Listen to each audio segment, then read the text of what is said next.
Good evening, everyone, and welcome to tonight's episode of Ask Leah. Tonight's episode is episode 1 in a 2-part series on forgiveness. After I received an awesome questions, or 2 questions really, via Facebook Messenger.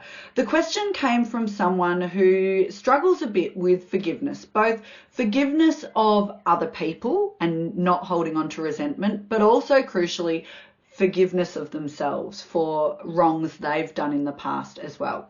So tonight's episode, I want to kick us off with forgiveness for others, because this is something that a lot of people struggle with. Someone has hurt us or wronged us in some way, and we hold on to that grudge. Now, why am I talking about this when I'm a communication and soft skills specialist? Because holding on to a grudge impacts our self-management and also our relationships with other people. When we're not at our best, our communication's not at its best. So when we hold on to that resentment and anger, that has a really significant impact on us. It not only affects our relationships and our own self-management, it actually affects our physical health. Our blood pressure can go up, we can struggle to sleep, we can have those really elevated heart rates. It can impact us in so many ways, and also obviously significantly our mental health as well. So how do we do it, Leah? How do we let go of those things we've been hanging on to for so long? Because maybe someone really did hurt you badly. What I would say to you is this. When we hold on to something, when we hold on to that anger, bitterness, and resentment, the person it hurts the most is not the person who wronged you, it's you. You're the one who hurts. That person who wronged you is probably out there living their life, not even thinking about that thing they did anymore.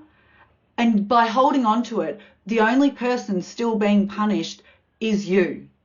So what I often say to people is this: don't give your power away. You see, forgiveness is a gift for yourself, not the other person. When you forgive, it's not excusing the poor behavior. It's not saying, so let's be best friends again. No, if that person hurt you, you might make a conscious choice to step back from that relationship and maybe even cut them out of your life. That's okay. But what forgiveness is saying, yes, I might do those things, but I refuse to give my power away to you anymore. I'm going to forgive you because I am not going to let you do any more damage to me than you already have. So absolutely acknowledge the hurt, don't dismiss it, but then it's choosing that next step. Do you want it to still have an impact on you?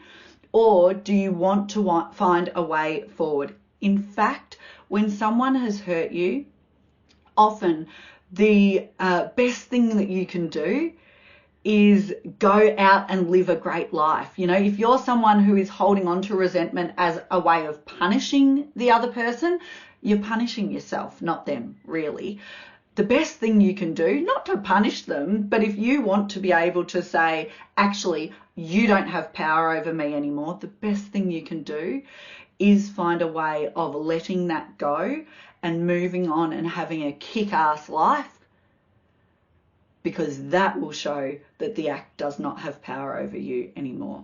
Tune in next week as I share some tips for how to forgive yourself, something, quite frankly, that is often way harder than practicing forgiveness to other people. Cheers.